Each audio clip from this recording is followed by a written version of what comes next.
जैसे मान लो एक डिफ्रेंसिएशन देता हूँ आपको कुछ आसान, डी बाई डी टी।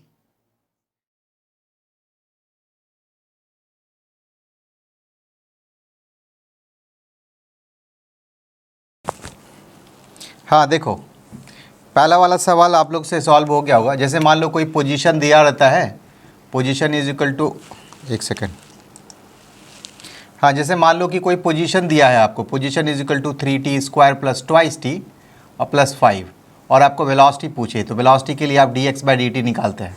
तो कुछ इस तरह का प्रॉब्लम अगर आपको सामने आ गया तो कैसे सॉल्व करेंगे? इसको डिफ्रेंशिएट करेंगे। जो रूल है 3 को छोड़ देंगे, t² का क्या हो जाएगा 2t, 2t कैसे 2 माइनस 1 प्लस 2, फिर t का पावर अगर 1 हो तो multiplied by 1 into t to the power 1 minus 1, और फिर कांस्टेंट का डिफ्रेंसिएशन 0 होता है। इसमें हम लोग t to the power n का फॉर्मूला लगाए हैं, डी बाई डी टी, तो n into t to the power n minus 1, ये फार्मूला सब में लगेगा, t² में भी, t पावर 1 में भी, और या 5 है तो कांस्टेंट उसमें भी। ठीक है, इजी। Yes sir. इसको कैसे सॉल्व करेंगे? How did you solve this one? So इसको स्क्वायर करके इसको सिंपल फॉर्म में ला दिया। नहीं नहीं, I was not expecting this one. Actually, I was not expecting this one. I was expecting you should apply chain rule. Yes, right. Apply chain rule. That is why I have given this problem. To apply chain rule. आप क्या करोगे? देखो square नज़र आ रहा है, square का formula होता है ये e⁻n वाला फॉर्मूला। तो आप क्या करो ना कि इसको हम लोग एज ए मान लो कोई फंक्शन मान लें, इसके रिस्पेक्ट में हम डिफ्रेंशिएट करें। तो हम क्या करेंगे, 3x प्लस 2 है ना, यहाँ पर 3x प्लस 2 का होल स्क्वायर है। हम क्या करेंगे, इधर भी 3x प्लस 2 कर देंगे, नीचे भी। तो क्या करना पड़ेगा, differentiation of 3x plus 2 and divided by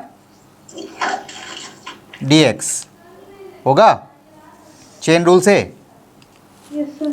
अब देखो, अब जो फॉर्मूला में होना चाहिए, जो चीज़ यहाँ पर है वो चीज़ यहाँ पर रहे, तब वो फॉर्मूला में फिट होता है। t यहाँ पे देखो t है, तो ये फॉर्मूला में फिट हो गया t to the power n वाले फॉर्मूले में। तो क्या हो जाएगा 2 इंटू 3x प्लस 2 और 2 माइनस 1 इजकल टू 1, ये हो गया फॉर्मूला 2 इसका।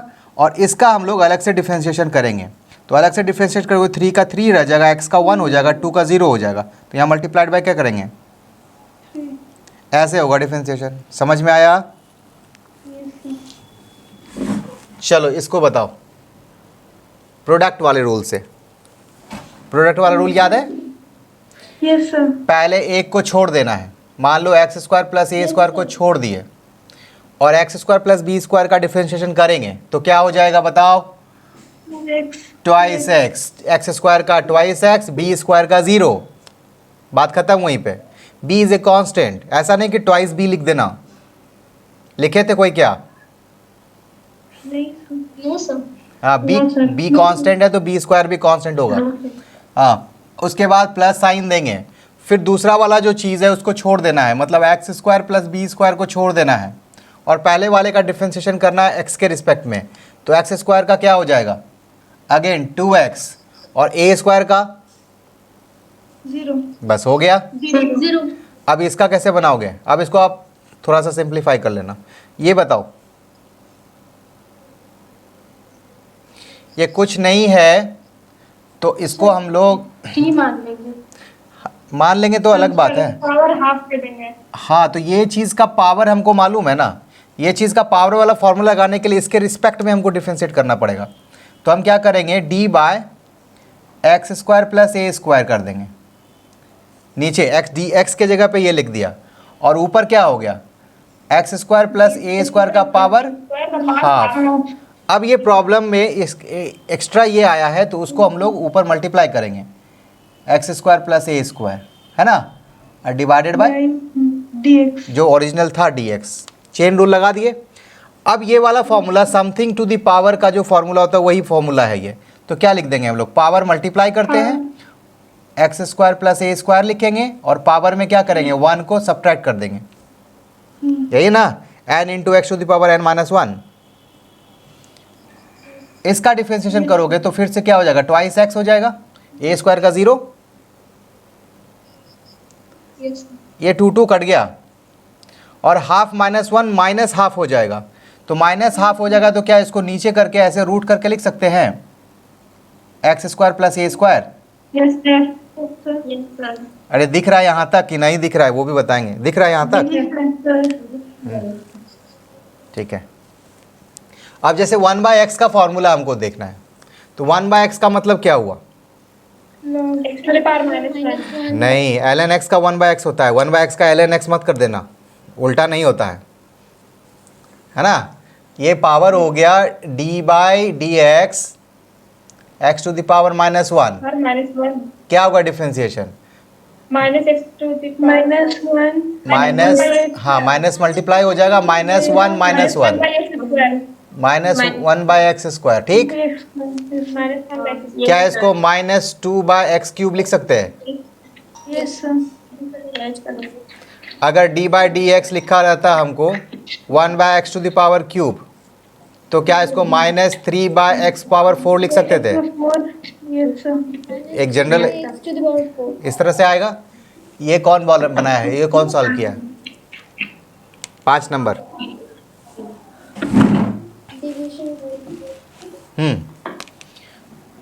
फिफ्थ नंबर फॉर्मूले में डिवीजन रूल लगेगा। डिवीजन रूल मैं यहाँ पे लिख देता हूँ, d/dx f/g अगर है, इसका डिवीजन रूल हो जाता है आप f/g ना, f/g, तो g को हम स्क्वायर कर देंगे, g को छोड़ देंगे, df/dx कर लेंगे। नाउ फिर f को छोड़ देंगे और dg/dx कर लेंगे। ये रूल होता है, ठीक है। चलो अब ये रूल हम लोग उस प्रॉब्लम में लगाते हैं। हमारे पास प्रॉब्लम क्या है? d/dx x/x²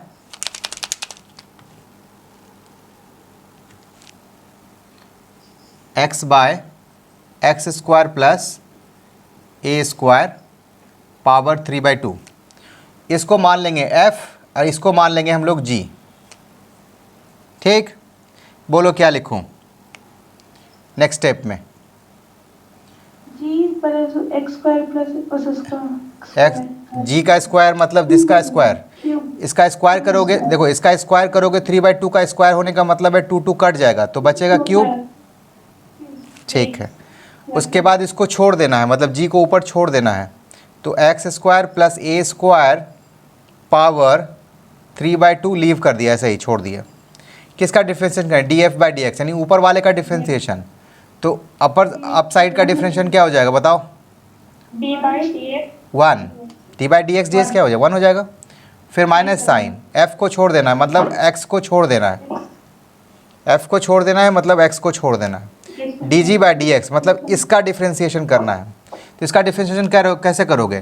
पहले इसके रिस्पेक्ट में करेंगे, x² प्लस a² के रिस्पेक्ट में, मतलब इसको मान लें x मान लेंगे, तो x to the power something का फॉर्मूला क्या होता है? 3/2 मल्टीप्लाई हो जाएगा, x² प्लस a² का पावर हो जाएगा 3/2 - 1, है ना। लेकिन हमको अंदर वाले का डिफ्रेंशिएशन बगल में मल्टीप्लाई करना पड़ेगा, है ना, इनसाइड आउट। जैसे यहाँ पर देखो, इसको मान लेते थे तो इसका डिफ्रेंशिएशन बगल में मल्टीप्लाई किए थे, वैसे ही इसका डिफ्रेंशिएशन बगल में मल्टीप्लाई होगा। क्या हो जाएगा डिफ्रेंशिएशन इसका?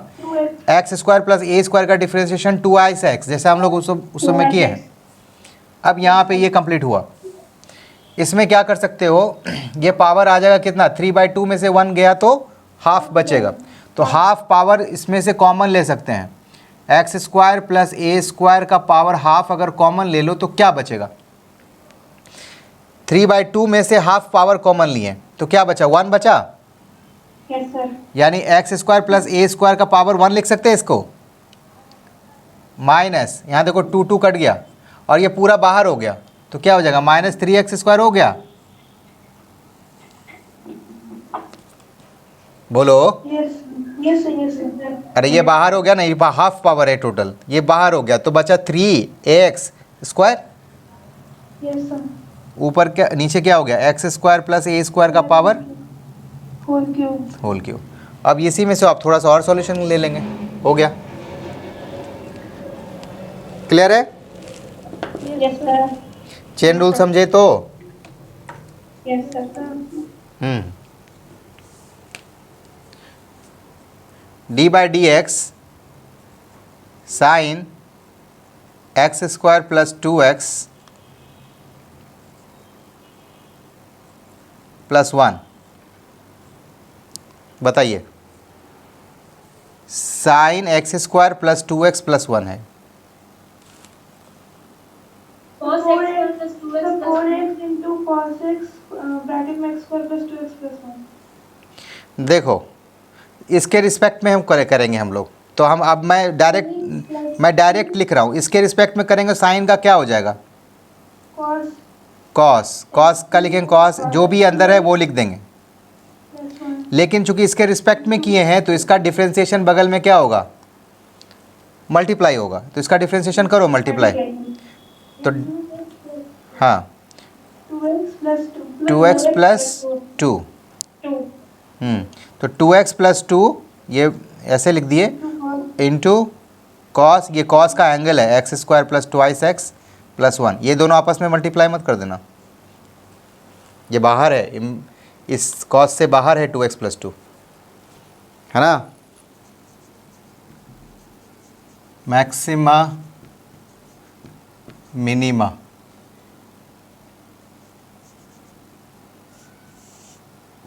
मैक्सिमा मिनिमा प्रिंसिपल क्या होता है? अब जैसे y is equal to f x कोई ग्राफ आपको दिया, ठीक, ड्रॉ करने के लिए y versus x, that the graph is like this, okay, now you see this is the minima point, this is also minima point। तो आप इसमें से कौन सा मिनिमा होगा? एक्चुअली ये मिनिमा होगा, तो इसको भी मिनिमा कहेंगे कि नहीं कहेंगे? इसको भी मिनिमा कहेंगे कि नहीं कहेंगे? तो these all are minimas, this is called local minima, मतलब आसपास के वैल्यू से सबसे छोटा। Overall minima, overall maxima is different. मैं बोल रहा हूँ आसपास के वैल्यू से सबसे छोटा वैल्यू ये है, तो इसको लोकल मिनिमा कहेंगे।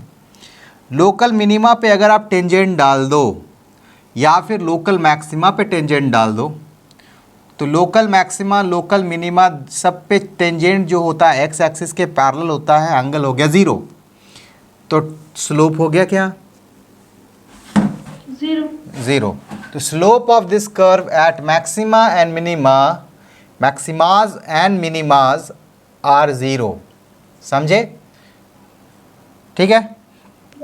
स्लोप का मतलब क्या होता है? स्लोप का दो मतलब होता है, ये वाला dy बाई डी एक्स, एक तो एंगल वाला, एंगल से पता चल गया 0 एंगल है, और दूसरा स्लोप का मतलब होता है कर्व का dy बाई डी एक्स। अब ये वैल्यू जहाँ पे 0 होगी वहाँ पर हमको क्या मिलेगा? Slope 0। dy by d x जहाँ पे मिलेगा वहाँ पर हमको या तो मैक्सिमा मिलेगा मिनिमा या फिर मिनिमा मिलेगा। तो हम dy बाई डी एक्स 0 करके हम पता लगा सकते हैं कि x के किस वैल्यू के ऊपर जो है x का वैल्यू निकालना हो, तो ये x का वैल्यू निकाल सकते हैं थ्रू दिस इक्वेशन कि कहाँ पे मैक्सिमा और मिनिमाज होगा। तो x का वो सारा वैल्यूज़ आपको इस इक्वेशन से आ जाएगा जहाँ पर मैक्सिमा और मिनिमाज हैं। बट किस x वैल्यू के लिए मैक्सिमा है, किस x वैल्यू के लिए मिनिमा है, उसके लिए फर्दर ट्रायल होगा इसका, अभी देखेंगे इसका। जैसे मान लो कि ये हम मिनिमा की बात करते हैं, लोकल मिनिमा की, जैसे इस तरह का मिनिमा है कर्व,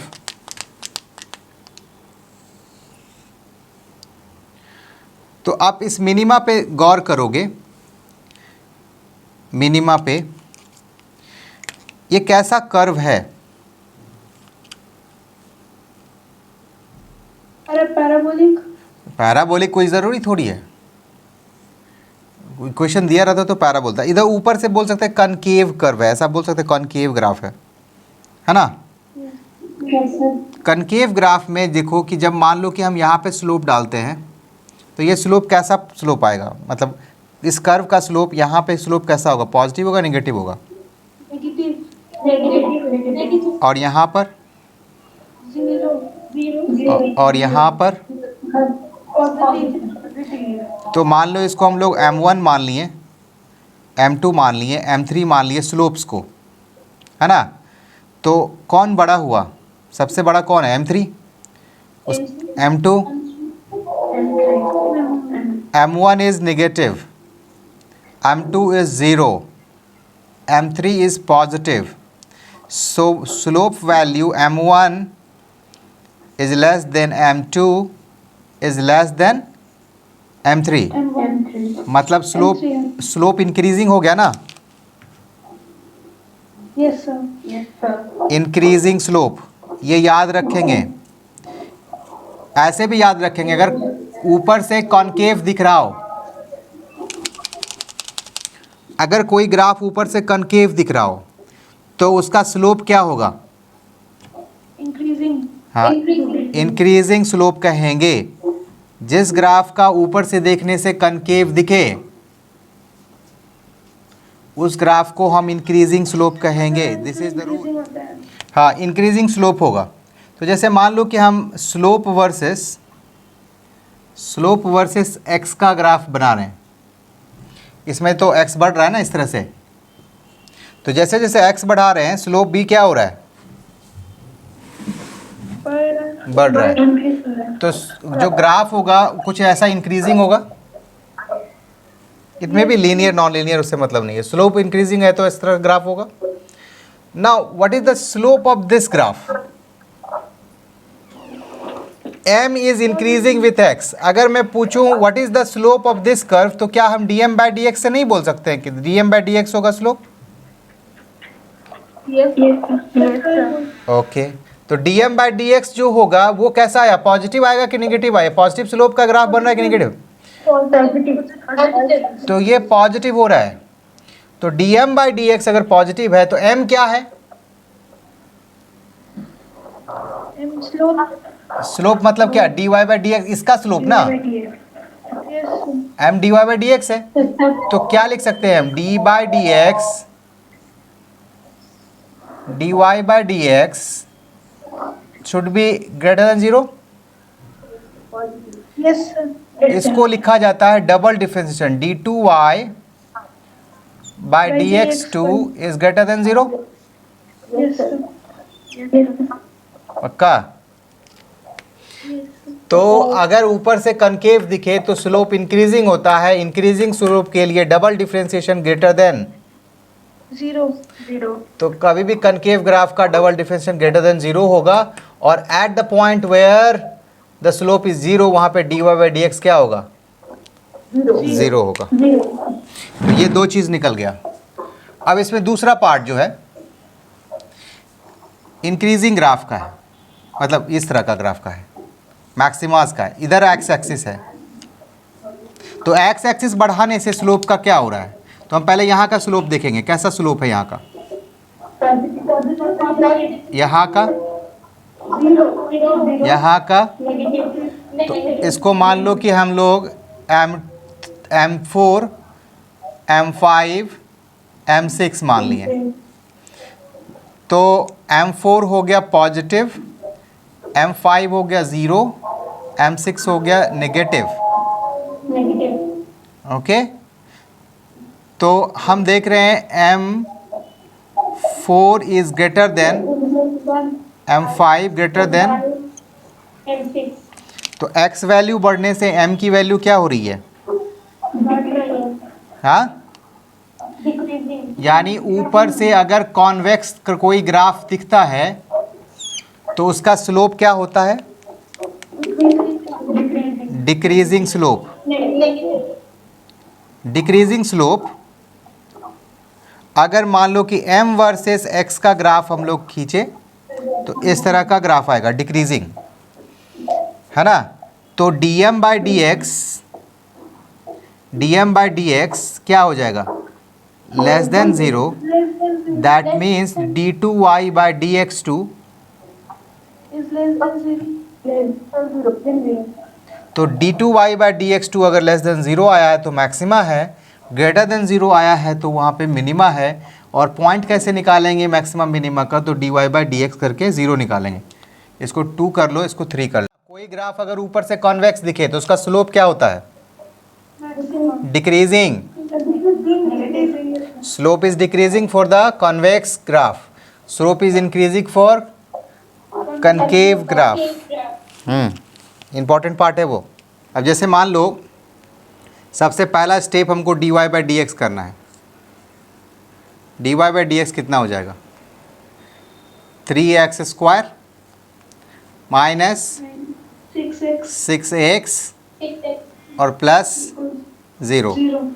डबल डिफ्रेंशिएशन भी कर डालो, d2y by d x to, मतलब एक बार और फिर से डिफ्रेंशिएट करेंगे इसको।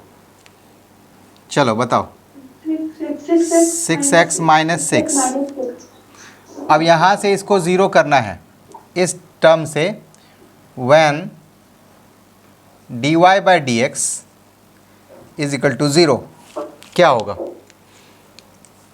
dy by d x zero होने के लिए 3x² minus 6x is equal to 0 होना चाहिए। x का कॉमन ले लेंगे, 3x कॉमन लेंगे तो x माइनस 2 हो जाएगा इज इक्वल टू 0। यहाँ से x की दो वैल्यू आएगी, क्या क्या? 0 and 2. 0 एंड 2। अब x पे 0 पे मैक्सिमा है या 2 पे मैक्सिमा है नहीं पता है, तो चेक करेंगे इसमें। d2y by d x to x is equal to 0 पे क्या हो रहा है, और d2y by d x to x is equal to 2 पे क्या हो रहा है।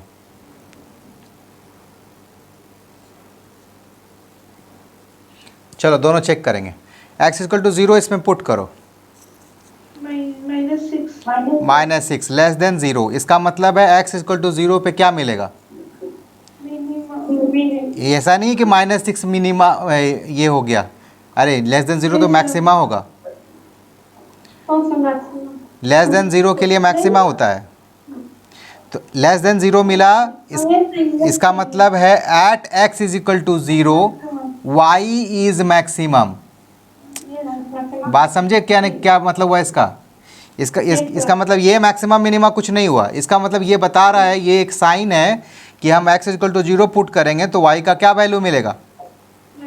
मैक्सिमम। वैसे y x का वैल्यू 2 पुट करो इसमें तो क्या बोल जाएगा? +6 हो जाएगा। ये ग्रेटर देन 0, तो ये साइन है कि at x is equal to 2 अगर रखोगे तो y की मैक्सिमम क्या वैल्यू? मिनिमम वैल्यू निकलेगी। बात समझ में आया? अब आप ये काम कर दो, आप जो कंक्लूड किए हैं, y मैक्सिमा चाहिए तो x इक्वल टू 0 पुट करेंगे। चलो x इक्वल टू 0 पुट करो y में, या जो मेन एक्सप्रेशन है, तो क्या हो जाएगा? 6। और y का मिनिमम वैल्यू चाहिए तो x का वैल्यू क्या पुट करेंगे? 2 पुट करेंगे। 2 क्यूब 8 6 14, 14 3 4 12, 2 आ जाएगा। Yes, sir.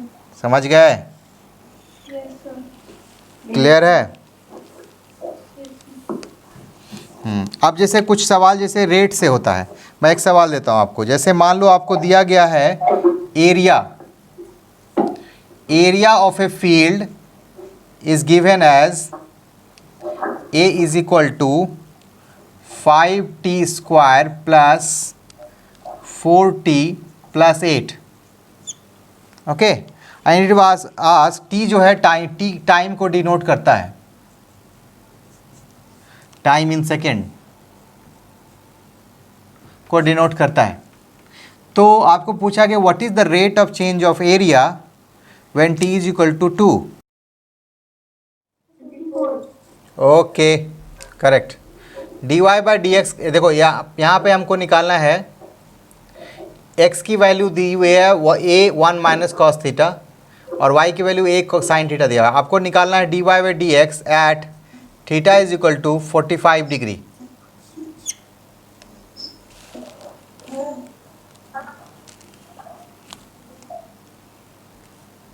इसमें रेट निकालना हो तो आपको वो देखो, अगर कुछ रेट के बारे में नहीं बताया हुआ कौन सा रेट है, तो रेट को बाय डिफ़ॉल्ट इंस्टैंटेनियस रेट ले लेंगे। तो इंस्टैंटेनियस रेट किसका? एरिया का। तो rate of change of area किसके रिस्पेक्ट में? तो कुछ नहीं है तो टाइम के रिस्पेक्ट में हो गया। तो dA बाई dt यही हो गया रेट। आपको बताया था रेट क्या होता है। है ना। तो rate is equal to D A by D T is also rate. तो D A by D T निकाल देंगे तो क्या होगा, 5 दूना 10, 10 टी प्लस 4, है ना। और आपको पूछा जा रहा है कि t is equal to 2 second पे क्या होगा, तो t is equal to 2 value उसमें पुट कर देंगे। तो 2 प्लस 4 24। अब यूनिट क्या लिखेंगे, जैसे मान लो कि एरिया का मीटर स्क्वायर होता है अगर यूनिट, तो मीटर स्क्वायर पर सेकेंड, ठीक है। चलो ये बनाओ, देखो x है ना, तो पहले dx बाई डी थीटा निकालिए। dx बाई डी थीटा क्या हो जाएगा, a 1 का हो जाएगा 0, और cos थीटा का क्या लिखेंगे, minus sine theta. Minus sine theta, तो minus minus plus sine theta हो गया। कितना हुआ ये, A sine theta. a sine theta. अब हम लोग dy बाई डी थीटा निकालेंगे इस एक्सप्रेशन से, तो क्या हो जाएगा, a साइन थीटा का साइन थीटा का कॉस थीटा हो गया, राइट।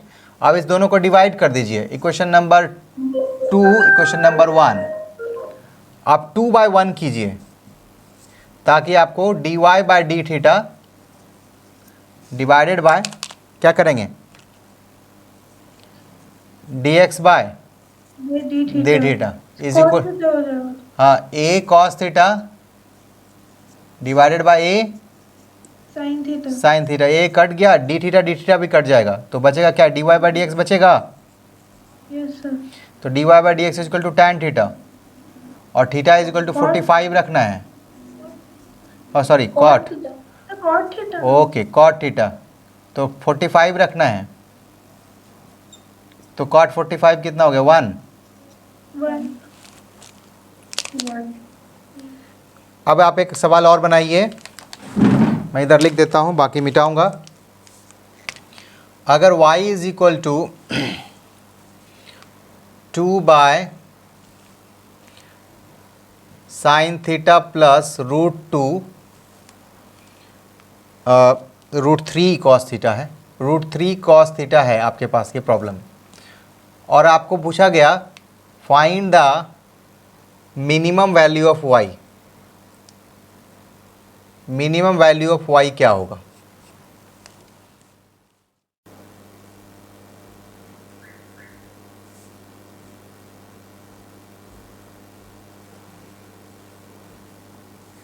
हाँ मैं बात कर रहा था कि अगर y is equal to a cos theta plus b sine theta के फॉर्म में कहीं दिखे, तो आप इसको एक सिंगल साइन या सिंगल कोसाइन के फॉर्म में एक्सप्रेस कर सकते हैं। कैसे, तो आप ये क्या कीजिए, cos थीटा का जो कोफिशिएंट है और साइन थीटा का जो कोफिशिएंट का, उसको दोनों को स्क्वायर कीजिए। तो a स्क्वायर क्या होगा, a square plus b square, उससे मल्टीप्लाई करेंगे पूरे में और डिवाइड भी करेंगे। तो a by under root a square plus b square cos theta plus b by under root a square plus b square sine theta, ऐसा लिख सकते हैं हम लोग। क्लियर है। अब जैसे इस वाले एक्सप्रेशन को हम साइन मान लेते हैं, साइन अल्फ़ा मान लेते हैं। Sine alpha is equal to a by under root a square plus b square. आपका आर्गूमेंट हो सकता है, सर हम साइन अल्फ़ा क्यों कैसे मान सकते हैं, क्या ज़रूरी है कि यह वैल्यू जो है साइन अल्फ़ा के अंदर वैलिड होगा, क्योंकि साइन अल्फ़ा का वैल्यू जो होता है -1 से 1 के बीच ही होता है। तो क्या ये ज़रूरी है, फ्रैक्शन है, क्या आप इसको देखकर बता सकते हो कि ये फ्रैक्शन है या नहीं है, 1 से छोटा वैल्यू है कि नहीं है ये, किधर न्यूमरेटर बड़ा है या डिनोमिनेटर बड़ा है, न्यूमरेटर बड़ा है या डिनोमिनेटर बड़ा है, कौन बड़ा दिख रहा। अरे ये देखो, मान लो b नहीं होता तो भी इसका जो, अगर b का वैल्यू 0 भी मान लो तो a स्क्वायर का जो रूट होगा वो a निकलेगा, a कट जाएगा तो 1 होगा, है ना। b स्क्वायर ऐड करने से हमारा क्या हुआ, नीचे का वैल्यू बढ़ गया ना a से, तो इसका मतलब है नीचे का डिनोमिनेटर बड़ा है न्यूमरेटर से, तो ये वैल्यू लेस देन 1 है, तो फ्रैक्शन है, इसीलिए हम इसको साइन मान सकते हैं। वी कैन एज्यूम कि कोई ना कोई साइन का वैल्यू ऐसा होगा जो ये फ्रैक्शन वैल्यू को दे देगा। सिमिलरली अगर आप एक को साइन माने हैं तो ऑटोमेटिकली आप दूसरा वाला जो टर्म है अब देखो कॉस अल्फा कितना हो जाएगा, देखो इससे निकालो, B by N. इसको b बाई एच करके निकालोगे तो आपको ये वाला वैल्यू आ जाएगा। Under root A square plus B square. Okay, clear है। तो आपको साइन अल्फा और कॉस अल्फा मान लिया आपने, यहाँ से आपने टेन अल्फा भी निकाल देना है।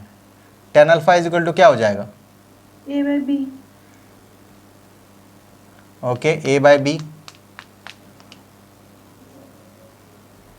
तो alpha is equal to Tan inverse A by B.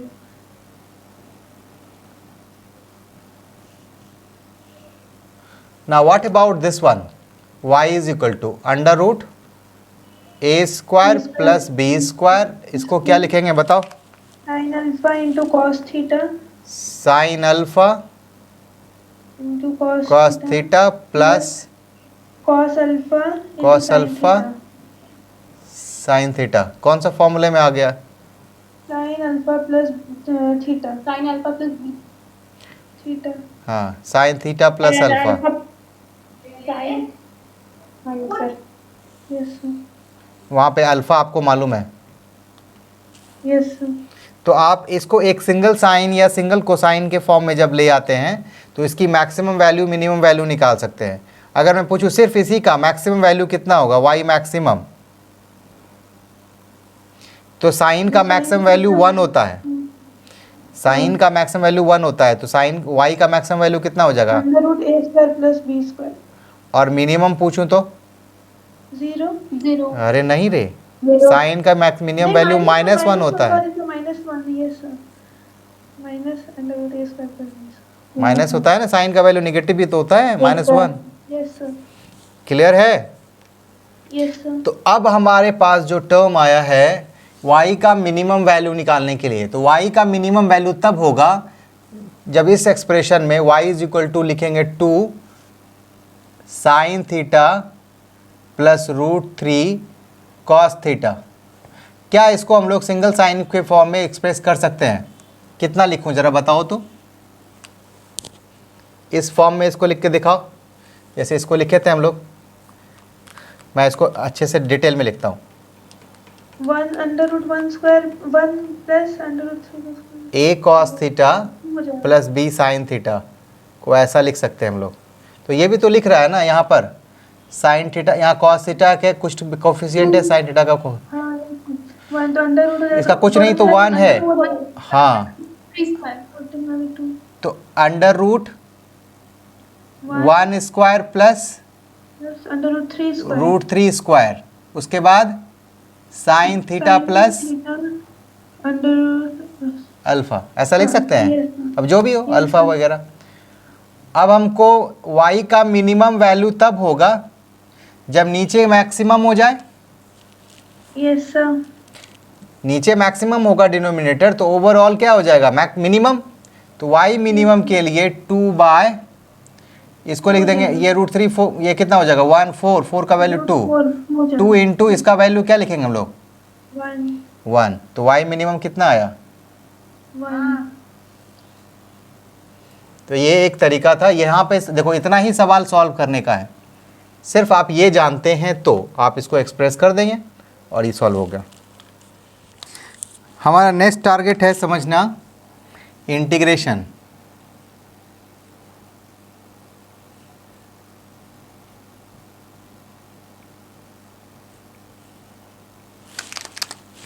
Integration में 2 पार्ट हम लोग देखेंगे, कौन कौन सा बोलो।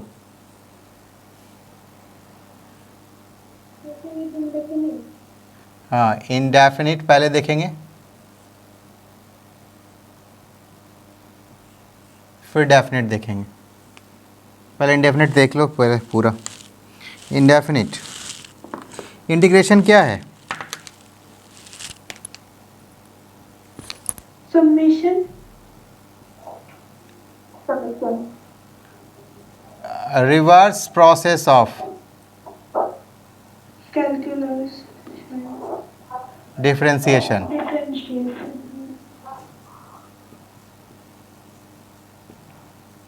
हालांकि ये रॉन्ग डिफिनीशन है, लेकिन फिर भी तुमको समझाने के लिए लिख रहा हूँ। मैथमेटिक्स में ऐसा नहीं लिखते हैं।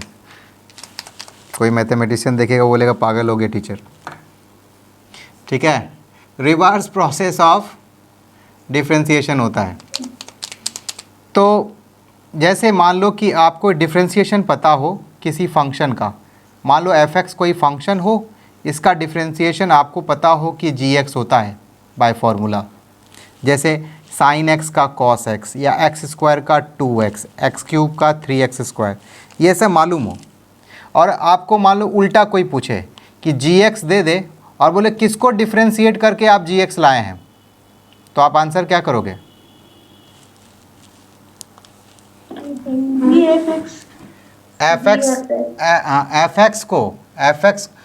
fx को डिफ्रेंशिएट करके, dfx को नहीं, fx को डिफ्रेंशिएट, ये जो d बाई dx है ना, this is the operator of differentiation. किसको डिफ्रेंशिएट करना है? तो fx को। तो fx को fx फंक्शन ऑफ x को डिफ्रेंशिएट करके g, मतलब g फंक्शन ऑफ x लिखे हैं। मतलब समझ में आया कि नहीं? तो हम उल्टा क्या कहेंगे कि अगर आपको gx दिया हुआ है तो answer will be fx। If question is asked for what differentiation you will get gx, तो आपका आंसर होगा fx, है ना। तो इसी को इंटीग्रेशन कहते हैं, उल्टा प्रोसेस। तो इंटीग्रेशन का ये साइन होता है कैपिटल, जो s है s का एलोंगेटेड फॉर्म, है ना, ये स्टैंड होता है सम से, सम का ये s है, s का एलोंगेटेड फॉर्म है। मैं बताऊंगा सम क्यों कहते हैं डेफिनेट इंटीग्रेशन में, अभी इसको ऐसे ही पचाएंगे सब। gx है, तो ये क्या आंसर आप करेंगे इसका? ये एक तरह से क्वेश्चन है कि gx जो आ रहा है किसके डिफरेंशिएशन से आ रहा है, तो आप आंसर क्या करोगे? हाँ, आंसर करोगे fx के डिफरेंशिएशन से आ रहा है, लेकिन fx के किसके रिस्पेक्ट में डिफरेंशिएट करोगे तो gx आएगा? तो x के रिस्पेक्ट में। तो x के रिस्पेक्ट में यहाँ भी डालना पड़ेगा कि अब जो नया क्वेश्चन बना कि gx लाने के लिए किसको डिफरेंशिएट करें x के रिस्पेक्ट में, तो हमको gx मिलेगा fx। ओके। और fx प्लस अगर हम 1 कर देंगे तो नहीं आएगा क्या? नहीं, क्या इसको डिफरेंशिएट करके हम gx नहीं ला सकते? हम पूछ रहे हैं dfx को इंटीग्रेट करने के बजाय dx प्लस 1 कर दिए, ला सकते हैं सब। तो क्या ये हाँ, तो dfx बाई 2 dx नहीं होगा, ये 1 का डिफरेंस तो 0 ही हो जाता है, यस सर। तो ये gx नहीं होगा। Yes sir. ओके, और 2 लिख दें तो, तब भी हो जाएगा। और 3 लिख दें तो, तब भी हो जाएगा। कोई भी कांस्टेंट लिखेंगे तो हो जाएगा। मतलब कोई डेफिनेट एक कांस्टेंट होगा, लेकिन कोई डेफिनेट कांस्टेंट नहीं जानते हैं कौन सा होगा, यही ना। Yes sir. तो यहाँ पे एक इनडेफिनेट कांस्टेंट हमको डालना पड़ेगा, सी। इसीलिए इसका नाम इनडेफिनेट इंटीग्रेशन है। This is integration constant.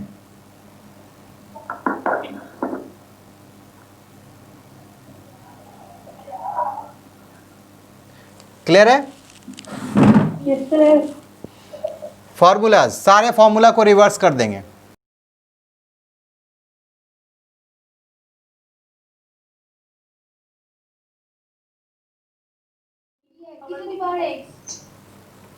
किसको डिफरेंशिएट करके हम लोग x to the power n लाएंगे?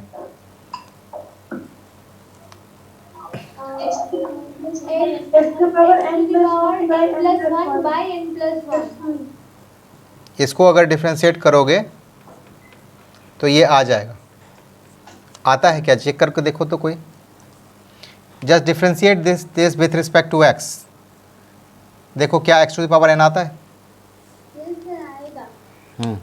n+1 मल्टीप्लाई होगा, n+1 n+1 कट जाएगा, और n+1 में एक घटेगा तो n बच जाएगा, है ना, और c का कांस्टेंट का 0 हो जाएगा। ठीक। क्या n का वैल्यू कोई भी कुछ भी वैल्यू हो सकता है? Whole number. n अच्छा हाफ होगा तो नहीं होगा, ये तो होगा इंटीजर, कोई भी वैल्यू पॉसिबल है।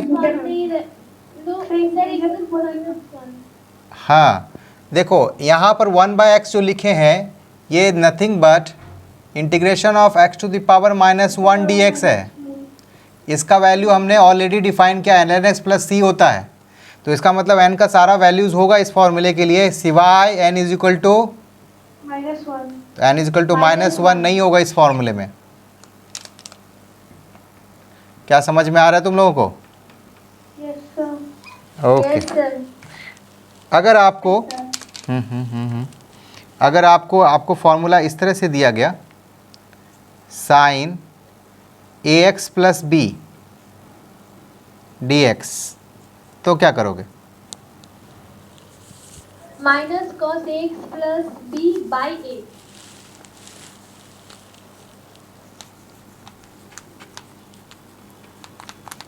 बोलो बोलो। देखो इसमें जो Minus cos ax हाँ। plus b by a. इसमें जो x का कोफिशिएंट होता है उससे डिवीज़न करना पड़ता है, बाकी सब फॉर्मूला सेम है। साइन का फॉर्मूला क्या होता है? माइनस कॉस एक्स, -cos तो minus cos a x plus B कर देंगे। लेकिन इसमें एक और बात आएगी, x का जो कोफिशिएंट है उससे क्या हो जाएगा? डिवीज़न हो जाएगा प्लस सी। वैसे ही मान लो आपको cos a x plus b दे दिया गया, तो हो जाएगा sine a x plus b Sin ax divided by a plus constant, plus ये कांस्टेंट है, इंटीग्रेशन कांस्टेंट है वो, ठीक है? Yes sir. ठीक बात है। e to the power -x का डिफरेंशियल इंटीग्रेशन बता दो। minus e to the power minus x. Minus e to the power minus x. आप इसको इस तरह से, हाँ देखो -e⁻⁻x। देखो अगर x में कुछ भी मल्टीप्लाई हो कांस्टेंट तो वो एज ए कॉफिशिएंट ट्रीट होता है, उसके डिवीज़न होता है। जैसे x का कोफिशिएंट यहाँ पर क्या था? बोलो, a था ना, तो a से डिवाइड किए। यहाँ पर x का कोफिशिएंट क्या है? -1 से डिवाइड करेंगे, फॉर्मूला वही अप्लाई करेंगे। e to the power x का क्या होता है? e टू पावर x होता है, तो e to the power -x का भी e to the power -x होगा, लेकिन डिवाइड किससे करेंगे? क्या बात समझ में आ रहा है कि नहीं? Yes sir. पक्का? इंटीग्रेशन ऑफ 1/1 - x dx, ठीक? 1 upon Minus log 1 minus x.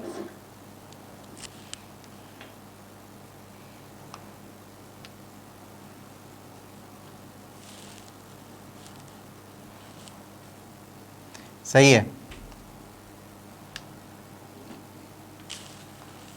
कैसे बनाएंगे? बाकी लोग से नहीं बन रहा।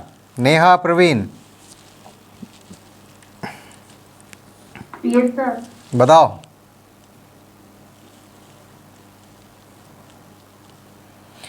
अच्छा देखो, बना रहे हैं। 1/x का इंटीग्रेशन जानते हो कि नहीं? उसमें कुछ नहीं है। 1/x का इंटीग्रेशन क्या होता है? ln x होता है। लेकिन अगर हम लोग 1ax प्लस बी कर दें तो देखो ax प्लस बी कर देंगे तो हो जाएगा ln, देखो x का जो कोफिशिएंट जो होता है हो जाता है, फॉर्मूला वही रहता है जो फॉर्मूला आप इसके लिए लिखे हैं, प्लस सी, लेकिन जो x का कोफिशिएंट होता है उससे डिवाइड करना पड़ता है।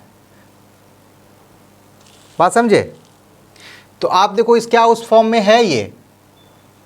क्या ax प्लस बी के फॉर्म में नहीं है ये? यस। तो क्या करेंगे? इसका a कितना है? x का कोफिशिएंट कितने से मल्टीप्लाई है? -1 से। तो हम इसको ln 1 - x divided by -1 plus constant,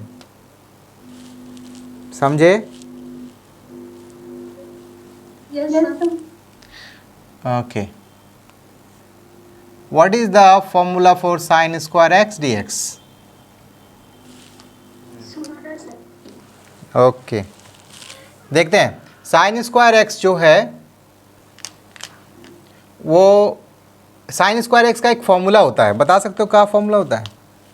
Yes, 1 minus cos 2x 1 minus cos 2x by cos 2x divided by 2, 2. यही ना? Yes, sir. और इंटीग्रेशन भी आप अलग अलग कर सकते हो, जैसे डिफ्रेंशिएशन अलग कर सकते हो। जैसे आप कोई फंक्शन हो g और प्लस माइनस f, यहाँ पे मान लो कांस्टेंट a है, कांस्टेंट b है, तो अगर आपको इंटीग्रेट करना हो तो रूल्स में आप इसको अलग अलग कर सकते हो। ये dx हो, a अलग कर देंगे बाहर, इंटीग्रेशन साइन से बाहर कांस्टेंट होगा तो gx dx प्लस माइनस, वैसे b कांस्टेंट है, बाहर कर देंगे इंटीग्रेशन से fx dx। इस तरह से आप इंटीग्रेट कर सकते हैं ना। एक रूल ये हो गया। ऐसे जनरल रूल क्या हो गया, कोई फंक्शन हो उसके साथ में अगर मल्टीप्लिकेशन में कांस्टेंट हो तो उस कांस्टेंट को क्या करते हैं, इंटीग्रेशन से बाहर करके लिखते हैं। और एक रूल है कि अगर सिर्फ कांस्टेंट हो dx तो क्या हो जाता है इसका वैल्यू, बोलो? सिर्फ कांस्टेंट हो, सिर्फ कांस्टेंट हो, ax हो जाता X है। हाँ ax हो जाएगा प्लस c। अब यहाँ पर हम लोग बात कर रहे हैं इसका इंटीग्रेशन का, तो इसको पहले अलग कर लेंगे। तो यहाँ हो जाएगा हाफ, बाहर हो गया, यहाँ पर कुछ नहीं है तो 1 dx है, माइनस हाफ, ये तो हाफ रहेगा ना रे। cos 2x का क्या, अरे cos 2x का क्या होता है इंटीग्रेशन? cos x का क्या होता है इंटीग्रेशन, ये बताओ? sin x तो इसको cos x का sin x होता है तो sin x लिख देंगे, sin 2x, और डिवाइड करेंगे x का जो कोफिशिएंट है बताए थे, 2 अच्छा 2 से हाँ, प्लस कांस्टेंट, तो कितना हो गया x by 2 minus minus sine 2x by 4 plus, नहीं समझ में आया समझ गए। तो cos स्क्वायर x का बनाओ।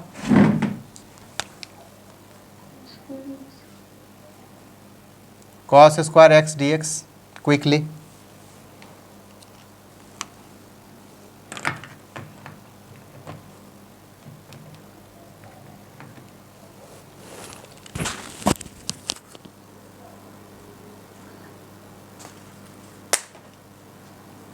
half x plus So half sin x 2x by 4.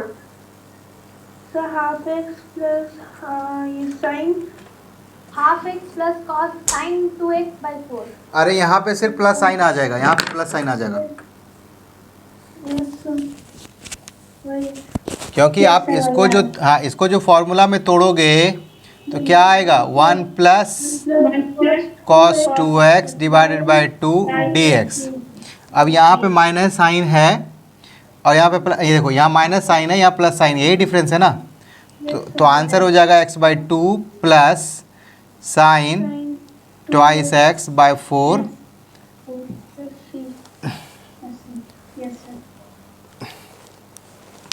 ठीक है,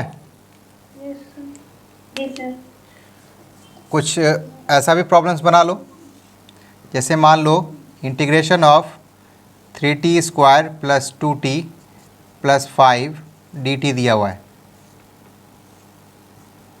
integration of 1 by T dt दिया हुआ है, integration of 1 by T square dt दिया हुआ है, integration of root T dt दिया हुआ है, integration of 1 by root T dt दिया हुआ है। जल्दी बना दो सबको क्विकली, आसान आसान प्रॉब्लम है। तो पहला वाला का t cube plus t square सब सॉल्व कर लो खुद से, हम किसी का आंसर नहीं बताएंगे।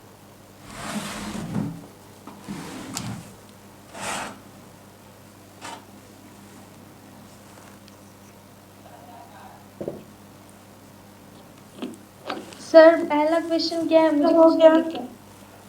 पहला सवाल है 3t square plus 2t plus 5 dt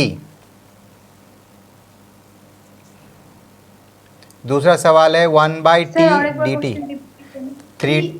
3t square plus 2t plus 5 dt। तुम्हारा नेटवर्क लगता है अच्छा नहीं है ना? सर हो गया।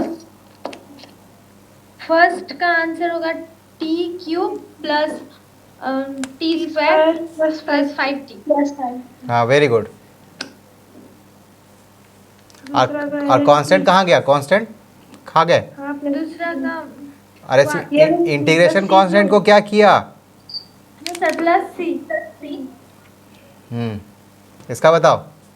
ln इसका आंसर हो जाएगा, देखो टी स्क्वायर है ना, वो वाला फॉर्मूला पे लगाएंगे। कौन सा formula? T to power N वाला फॉर्मूले पे, ये वाला क्या हो जाएगा? N T to the power, sorry N नहीं, N plus 1 divided by N plus 1।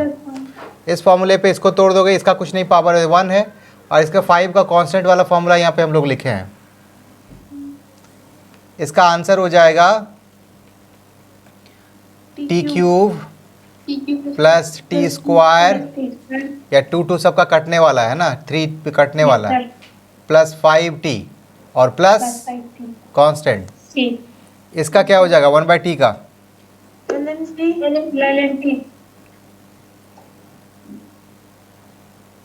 इसका 1/t 1/t हो जाएगा। 1/t। हट, yes sir, -2 + 1।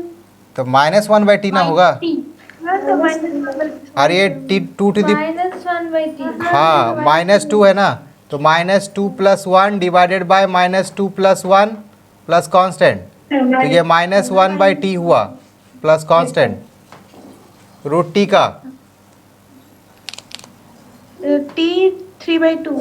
t to the power, या कुछ नहीं पावर है तो हाफ है, तो half plus 1 divided by half plus 1, 2/3 t to the power 3/2।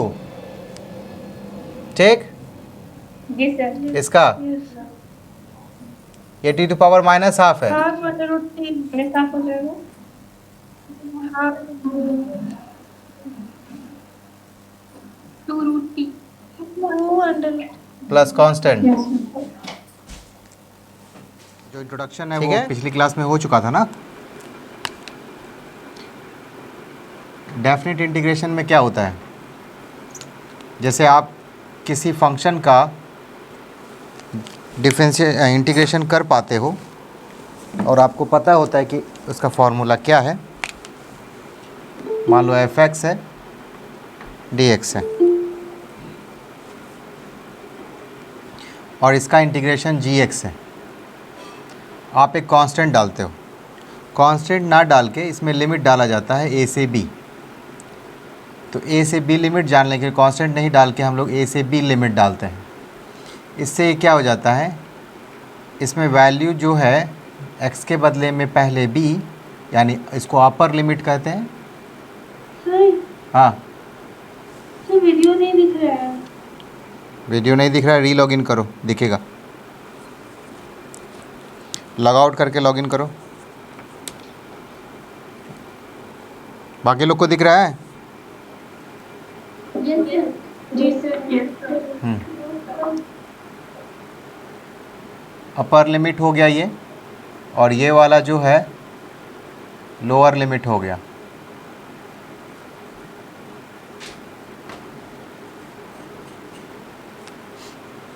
तो पहले अपर लिमिट की वैल्यू, फिर उस फंक्शन में लोअर लिमिट की वैल्यू रख कर उसको सब्ट्रैक्ट कर देंगे, यही हो जाएगा इसका आंसर।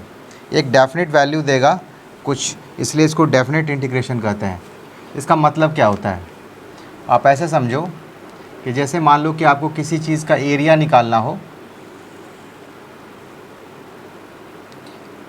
y = मान लो f(x) दिया हुआ है और f(x) की वैल्यू कांस्टेंट हो, ये ग्राफ है, और एक दो वैल्यू आपका x का दे दिया गया, x1 और x2। आपको बोले इसका एरिया निकालो, ये वैल्यू c दिया हुआ है ना। तो आप ये जानो कि अगर ये कांस्टेंट है y = f(x), तो f(x) = c लिखेंगे। तो एरिया क्या लिखोगे इस ग्राफ का? Area under this limit x1 से x2 के बीच का एरिया क्या लिखोगे बताओ quickly? x2 minus x1 into c. हाँ, c into x2 minus x1 लिखेंगे, राइट। c को हम लिख सकते हैं fx क्योंकि वो कांस्टेंट ही है, fx, और x2 माइनस x1 को क्या लिख सकते हैं? f डेल्टा x, ऐसा लिखेंगे। तो ये एरिया हो गया अगर ये वैल्यू इस तरह से निकालनी हो तो। लेकिन सपोज़ ग्राफ इतना आसान नहीं हो जितना आसान उसमें था एरिया निकालने के लिए। सपोज़ इस तरह का ग्राफ हो और आपको 2 पॉइंट दे दिया गया हो,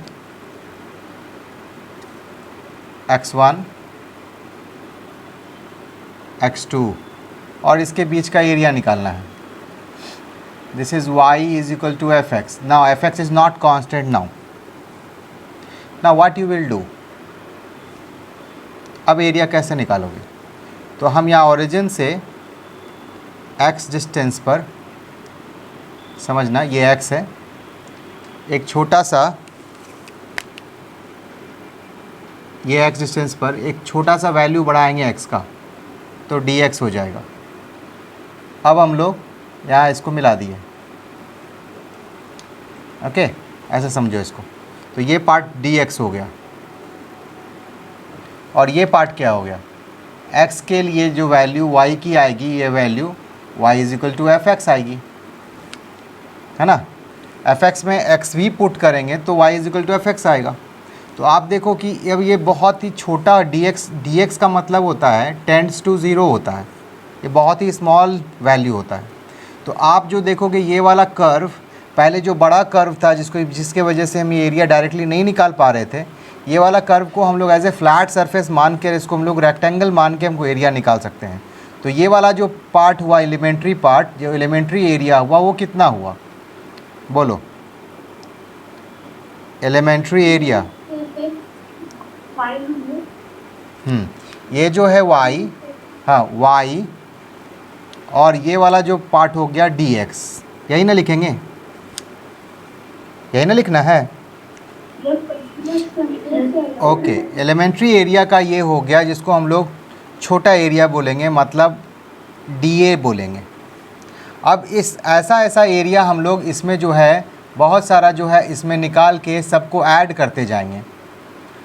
all the area will be calculated and then added, ठीक है। उसको हम लोग एरिया को निकाल के ऐड करेंगे, कहाँ से कहाँ तक के बीच के लिए? x1 से लेकर x2 के बीच तक का सारा एरिया हम लोग ऐड करेंगे, टोटल एरिया। तो इसी सम का area, sum of all elementary area between किसके बीच में, कहाँ से कहाँ तक? हाँ, बिटवीन x2 एंड, या x1 एंड x2, x1 से लेकर x2 के बीच में सारा एरिया को हमको कैलकुलेट करना है। तो इसी का नाम है इंटीग्रेशन, इसको कहते हैं सम। हम एरिया का सम करने जा रहे हैं, इस एरिया का सम करेंगे through out x1 to x2। तो यहाँ पे लिखेंगे x1 से लेकर x2, लिमिट डाल दिए, इसी को लोअर लिमिट, इसको अपर लिमिट कहते हैं। तो ये हमको टोटल एरिया दे देगा। तो डिज़ायर्ड एरिया जो है x1 से x2 का एरिया दे देगा। अब dA का वैल्यू जो है हम लोग यहाँ से रखेंगे, कितना बोलो? y dx x1 to x2। आप इसको इस फॉर्म में लिख सकते हैं, fx dx जो भी दिया हो x1 टू x2। तो एरिया का मतलब ही हो गया क्या? इंटीग्रेशन। नहीं, एरिया मतलब इंटीग्रेशन, या इंटीग्रेशन मतलब एरिया अंडर द कर्व। किसका एरिया, किसके भी कहाँ का एरिया निकालना है? तो हमेशा याद रखना है, एरिया का मतलब हो गया y एक्सिस पे जो भी चीज़ है उसका ग्राफ हम लोग x एक्सिस के रिस्पेक्ट में खींचेंगे, और लिमिट x एक्सिस वाले का होगा, y का लिमिट नहीं रखेंगे। ऐसा नहीं y1 टू y2 ऐसा नहीं लिमिट रख रहे हैं, एक्स का लिमिट रख रहे हैं और ग्राफ का एक्स एक्सिस के नीचे, मतलब टुवर्ड्स एक्स एक्सिस जो ग्राफ होगा वो एरिया लिया जाएगा। क्लियर है? और एक बात, जो ग्राफ में ऊपर का एरिया आएगा, जैसे मान लो ये हम लोग स्ट्रेट लाइन खींच दिए ऐसे, और आपको बोले 0 से लेकर मान लो कि ये पॉइंट बी है और ये पॉइंट ए है, तो 0 से लेकर बी तक का एरिया निकालने बोले, तो जो ग्राफ एक्स एक्सिस के नीचे आएगा ये वाला ग्राफ, ये वाला एरिया नेगेटिव होता है, नेगेटिव एरिया। इधर वाला जो ग्राफ में जो बाउंड एरिया होगा वो वाला पॉजिटिव एरिया होगा। तो क्या इंटीग्रेशन को बताना पड़ेगा कि ये वाला नेगेटिव साइन में लिखेंगे, ये वाला पॉजिटिव साइन में लिखेंगे? इंटीग्रेशन में सीधा आप जब लिमिट डालोगे 0 से b तक का एरिया डालोगे, तो 0 से b तक में इंटीग्रेशन खुद ही इस पार्ट को नेगेटिव, इस पार्ट को पॉजिटिव करके कैलकुलेट करके आपको रिजल्ट दे देगा। इंटीग्रेशन को बताने की ज़रूरत नहीं है कि ये वाला नेगेटिव एरिया है, ये वाला पॉजिटिव एरिया है। आप मैनुअली दूसरे मेथड से अगर निकालोगे तब आपको इसमें नेगेटिव साइन पुट करना पड़ेगा और इसमें क्या पुट करना पड़ेगा? पॉजिटिव साइन पुट करना पड़ेगा मैनुअली दूसरे मेथड से। इंटीग्रेशन में इंटीग्रेशन बहुत स्मार्ट होता है, उसको पता है कि यहाँ पे नेगेटिव है, ये पॉजिटिव है, वो आपसे पूछेगा नहीं, वो डायरेक्ट रिजल्ट देगा घटा के। समझ में आ रहा है? अरे आया समझ में कि नहीं? Yes sir. अब जैसे मैं एक एग्जाम्पल देता हूँ, जैसे y is equal to y और sine x, y is equal to sine x का ग्राफ आपने देखा होगा, कुछ इस तरह का होता है। ओके, ये 0 हो गया, ये वाला क्या हो गया पाई, ये हो गया 2 पाई। ओके, अगर मैं आपको बोलूं what is the integration of sine x dx 0 to पाई, क्या होगा? जल्दी से बता दो। What is the integration of sine x 1 dx minus pi to 2 pi, and what is the integration of sin x dx 0 to 2 pi. 3 problem है आपके पास, जल्दी जल्दी बता दो।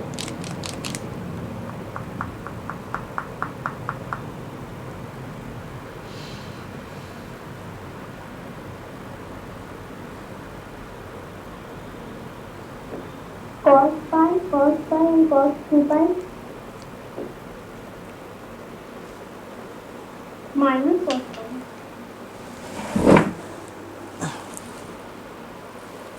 क्या हुआ?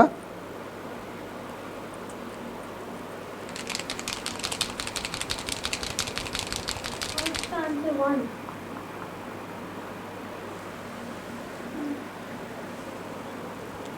फर्स्ट का आंसर 1 तो नहीं होना चाहिए। देखो साइन एक्स का वैल्यू क्या हो जाएगा? साइन एक्स का integration minus cos x, minus cos x integration देख रहे हैं, और लिमिट रखेंगे 0 to पाई। इसको लिख सकते हैं हम लोग, चूँकि माइनस साइन है तो हमको पहले पाई रखना होता है, कॉस पाई माइनस कॉस 0 रखेंगे, लेकिन माइनस साइन को कंपनसेट करने के लिए हम लोग पहले नीचे लिख देंगे कॉस 0 माइनस कॉस पाई, ऐसा लिख सकते हैं। Yes sir. ये माइनस साइन भी कंपनसेट हो गया। कॉस 0 कितना होता है? 1, 1 और कॉस पाई कितना होता है? -1। कितना निकला? 1 2 ये निकालो, पाई से 2 पाई, मतलब ये पता चला कि ये ऊपर वाला का एरिया कितना निकला? 2 निकला। अब पाई से 2 पाई का मतलब ये वाला एरिया निकाल रहे हैं हम लोग, दिस एरिया। समझ रहे हो ना कौन सा एरिया निकाल रहे हैं हम लोग? डाउनवर्ड वाला एरिया निकालें, तो निगेटिव आना चाहिए। आप देखो निगेटिव आता है कि नहीं। फिर से minus cos x, limit 0 to pi to 2 पाई। फिर माइनस साइन है तो पहले हम पाई रखेंगे lower limit, cos pi minus cos 2 pi, जल्दी बता दो। -2 कॉस पाई -1 और cos 2 pi is equal to +1। Cos 361 होता है तो -1 कितना हुआ? आप देखो ये दोनों एरिया में इक्वल होता है, लेकिन एक का +2 आ रहा है एरिया, एक का निगेटिव में आ रहा है, नहीं समझे? लेकिन अगर आपको बोले 0 से 2 पाई निकालिए तब क्या होगा? 0 हाँ 0 आ जाएगा। 0 से अगर 2 पाई पूछे तो ये हो जाएगा माइनस कॉस एक्स, 0 से 2 पाई वैल्यू रखेंगे माइनस, चलो माइनस कंपनसेट कर लेते हैं, तो पहले कॉस 0 हो जाएगा, फिर माइनस कॉस 2 पाई हो जाएगा। तो कॉस 0 कितना? 1 कॉस 0 1 और कॉस 2 पाई भी 1, कट के क्या हो जाएगा? 0। तो आपको क्या बताना पड़ा 0 से 2 पाई में कि पहले 0 से पाई को प्लस लेना, फिर पाई से 2 पाई को माइनस लेना, क्या बताया आपने इस इंटीग्रेशन को? नहीं बता, ये खुद ही कैलकुलेट कर लिया ना, इसको पॉजिटिव इसको नेगेटिव मान के 2 - 2 = 0। समझ में आया? तो ओके, मैनुअली कैलकुलेट करेंगे तब हमको बताना पड़ेगा कि प्लस साइन उसमें डालना है ऊपर वाले में, और नीचे का एरिया आएगा तो नेगेटिव साइन डालना है। अब जैसे आपको इंटीग्रेशन दे दिया गया, मान लीजिए sign square X dx, okay, 0 से पाई क्या होगा?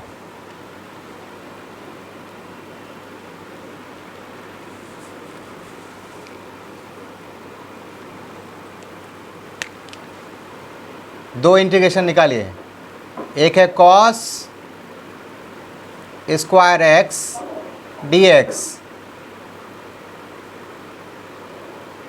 पाई से 0 से 2 पाई कर लो,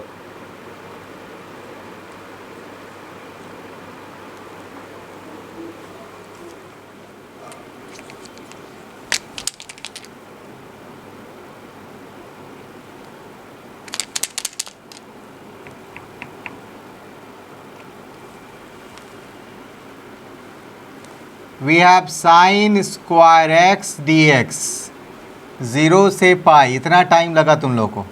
साइन स्क्वायर एक्स का इंटीग्रेशन तो लास्ट क्लास में सीखे थे ना हम लोग, कि नहीं सीखे थे?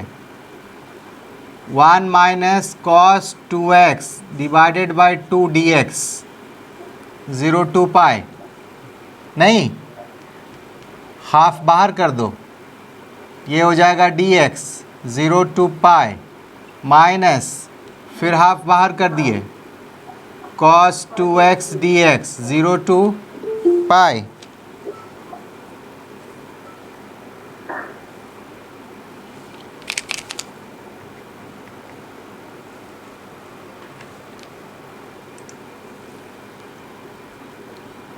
हाफ, इसको क्या लिखेंगे बताओ?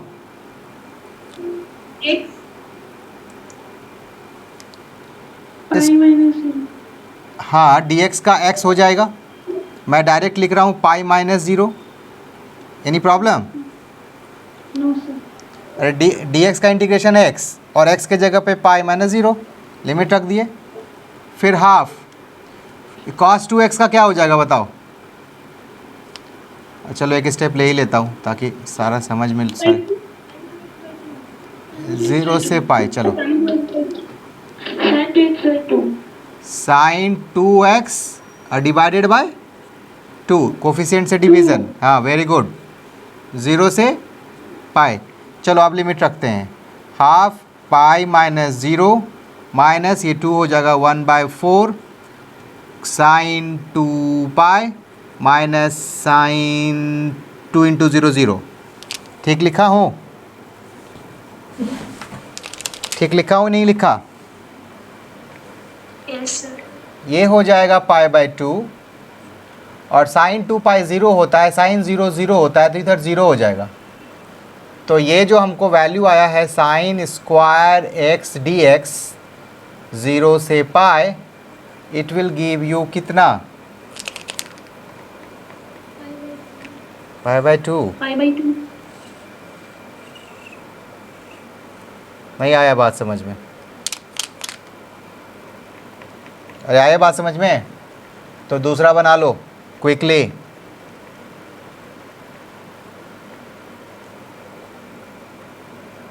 सर दूसरा भी 5/2 होगा। हाँ सही है। अरे क्या साइन यहाँ पे प्लस साइन का डिफरेंस आएगा ना खाली, यस सर। तो प्लस साइन उधर तो 0 होना ही है, -0 हो चाहे +0 हो तो उतना ही आएगा। तो हम क्या लिखेंगे, cos square x d x is equal to 1 plus cos 2x divided by 2 dx 0 से पाई 0 से पाई। इस दोनों में क्या फ़र्क, तो यहाँ माइनस यहाँ प्लस, तो यहाँ प्लस साइन होते के साथ ये पार्ट 0 ही होना है प्लस साइन में, तो हम क्या लिखेंगे पाई/,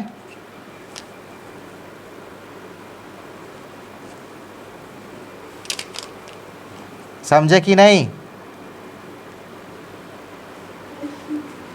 चलो अगला 2 प्रॉब्लम आपके लिए अब है।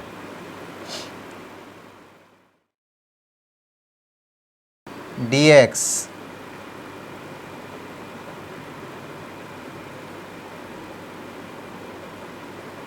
a to b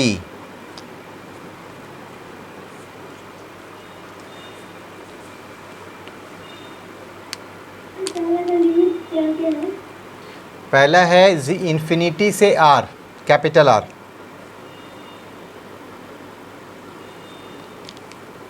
sir first का आंसर -1/r, उसका आंसर -1/r, -1/r, -1/r पक्का? Yes sir. देखते हैं। देखो सबसे पहले 1/x² को लिख सकते हैं x⁻², है ना, जी सर। और x⁻² + 1 डिवाइडेड बाय -2 + 1, लिमिट रखेंगे इन्फिनिटी से r। बताओ क्या हो रहा है, क्या ये- -1/x हो जाएगा। -1/x हो जाएगा, है ना, x⁻1 आएगा, नीचे कर दिए इन्फिनिटी से r। अब वैल्यू रखेंगे, चूँकि माइनस है तो इन्फिनिटी वाला पहले रखेंगे, तो 1/∞ -1/r, 1/∞ 0 तो बचा -1/r। ठीक, नेक्स्ट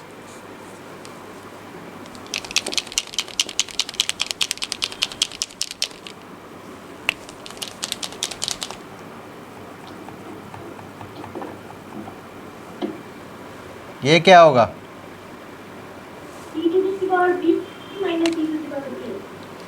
e⁻x का e⁻x ही होता है, लिमिट रखना होगा सिर्फ a से b, e⁻b -e⁻a हो गया। ये बताओ, log a² + b/a + b²। सही है। देखो ये वाला ax + b है, तो 1/x का जैसे log x होता है या ln x होता है, log नहीं ln x बोलेंगे, ln x बोलेंगे, तो ln x के बदले में क्या है, ax + b है, तो हमको क्या करना पड़ेगा, डिवाइड किससे करेंगे, b से। किससे डिवाइड करना है, x का कोफिशिएंट से डिवाइड करना है, और लिमिट क्या रखना है, a से b। a से b, b to a से b है, a से b ऐसे पढ़ते हैं, lower limit to upper limit. अब 1/a बाहर हो गया, अब लिख सकते हैं ln b, वैल्यू रख दो, क्या लिखेंगे, ab + b, ये लिखेंगे, अरे बी वैल्यू पहले रख दिए, ए बी प्लस बी हो गया ना, माइनस साइन, sir. फिर क्या रखेंगे, A and then a square minus a square plus a square plus b, right. Minus sine को क्या करते हैं, divide. तो यहाँ से a प्लस बी या a plus one, b common ले लो, डिवाइडेड बाय कितना, A square plus b. A square plus b, ऐसा हो जाएगा, दैट्स ऑल।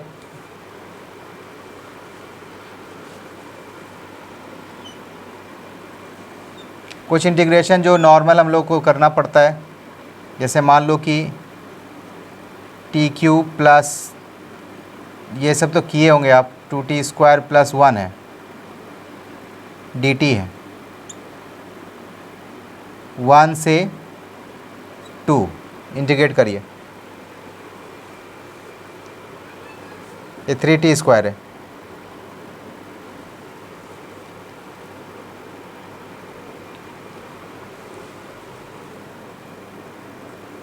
कर लेंगे ना, Yes, sir. ओके। मान लो ये एरिया निकालना है, y is equal to x square का ग्राफ है, what is the area of this one, area के लिए हम लोग को इंटीग्रेशन करना पड़ेगा, डायरेक्ट तो निकलेगा नहीं कि, क्योंकि ये ट्रायंगल है नहीं है। इंटीग्रेशन किसका करेंगे, y का, किसके रिस्पेक्ट में करेंगे, x के रिस्पेक्ट में, कहाँ से कहाँ तक, 1 से 2 तक। y की क्या इक्वेशन दी हुई है, y is equal to x square, तो X square D X, 1 to 2, ये हो जाएगा एक्स क्यूब बाई 3, 1 to 2 मतलब 1/3, 2 का क्यूब मतलब 8, माइनस 1 का क्यूब मतलब 1, कितना हो गया 7/, किसका सही आया, ये ग्राफ स्लोप इंक्रीजिंग का है डिक्रीजिंग का है, इंक्रीजिंग का है, और ये वाला ग्राफ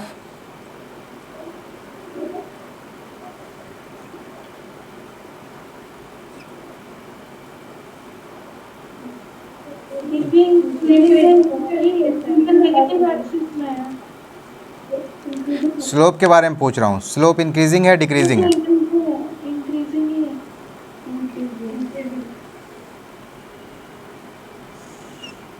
इसका स्लोप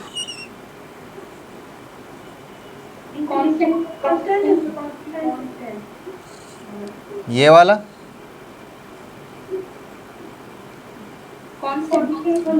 दोनों में क्या फ़र्क है, वो पॉजिटिव स्लोप या नेगेटिव, कांस्टेंट पॉजिटिव स्लोप, यही ना, कांस्टेंट नेगेटिव स्लोप, इसमें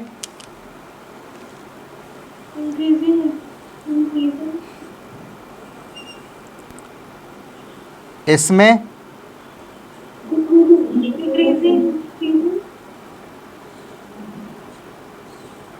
इसमें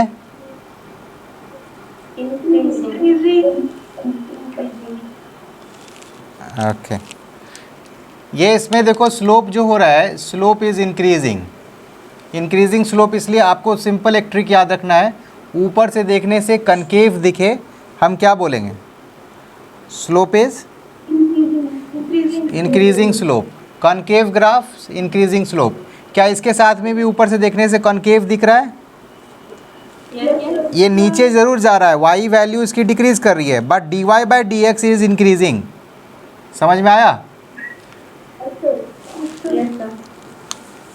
dy/dx फॉर बोथ इंक्रीजिंग, ये दोनों जो है इंक्रीजिंग स्लोप है, बहुत अच्छा। ये वाला ऊपर से देख रहे तो कैसा दिख रहा? कॉन्वेक्स दिख रहा है, तो क्या होगा? डिक्रीजिंग स्लोप, है ना। ऐसा नहीं कि यहाँ से x नॉट अगर बोल दिए तो 0 से x नॉट तक इंक्रीजिंग, x नॉट से फिर आगे जो है डिक्रीजिंग, ऐसा नहीं बोल सकते। बोल सकते हैं कि नहीं? 0 से x नॉट तक y की वैल्यू इंक्रीज कर रही है और x नॉट से आगे y की वैल्यू डिक्रीज कर रही है। But what about dy dx? dy by d x is overall decreasing. यहाँ पर dy by d x slope से देखा जाता है, y वैल्यू से नहीं। तो आप देखो या positive, zero, negative slope, that means slope is what? Decreasing. और यहाँ पर slope negative, zero and then positive, what is that mean?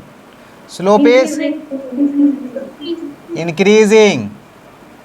Increasing slope आप सिंपल देख सकते हो कि ऊपर से कैसा दिख रहा है? कॉनकेव। कॉनकेव मतलब इंक्रीजिंग स्लोप, कॉन्वेक्स मतलब डिक्रीजिंग स्लोप। ओवरऑल, ऐसा नहीं कि बीच में कहीं से ऐसा कुछ हो रहा है। अगर मैं पूछूं ग्राफ कुछ ऐसा हो,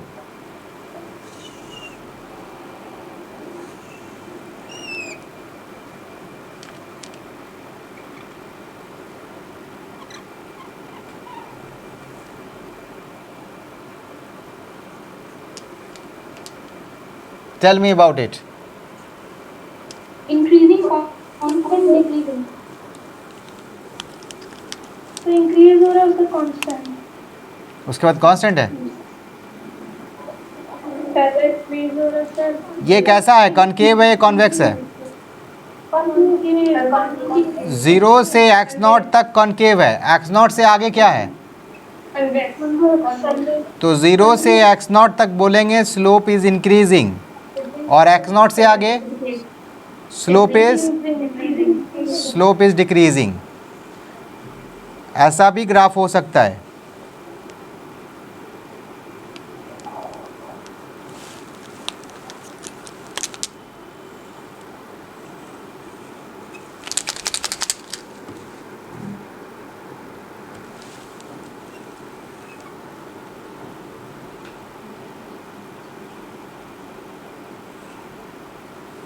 बताओ।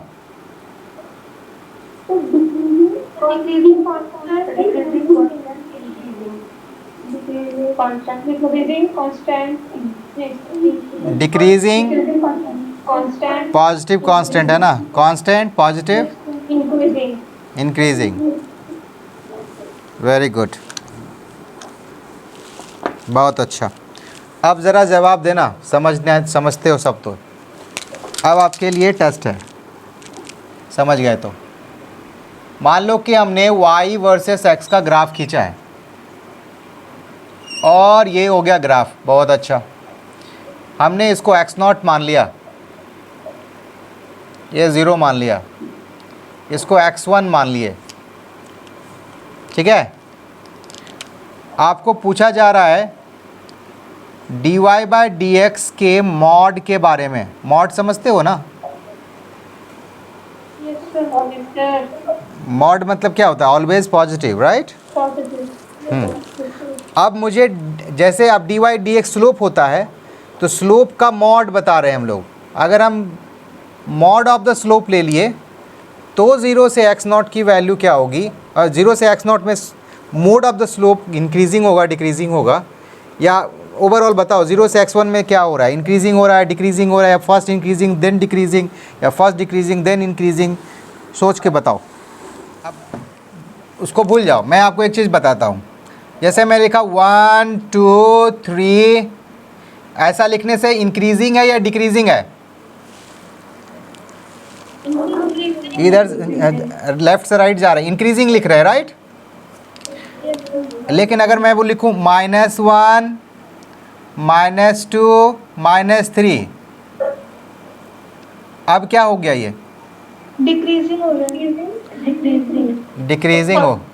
डिक्रीजिंग हो गया, राइट, यही ना। अब मैं फिर से लिख रहा हूँ, mod of 1, mod of 2, mod of 3। अब बताओ इंक्रीजिंग है कि डिक्रीजिंग है? यहाँ भी इंक्रीजिंग था और यहाँ भी इंक्रीजिंग है। अच्छी बात है, बहुत बढ़िया। -1, -2, -3, बोलो यहाँ पर क्या था? डिक्रीजिंग था। अभी यहाँ पे क्या हो गया?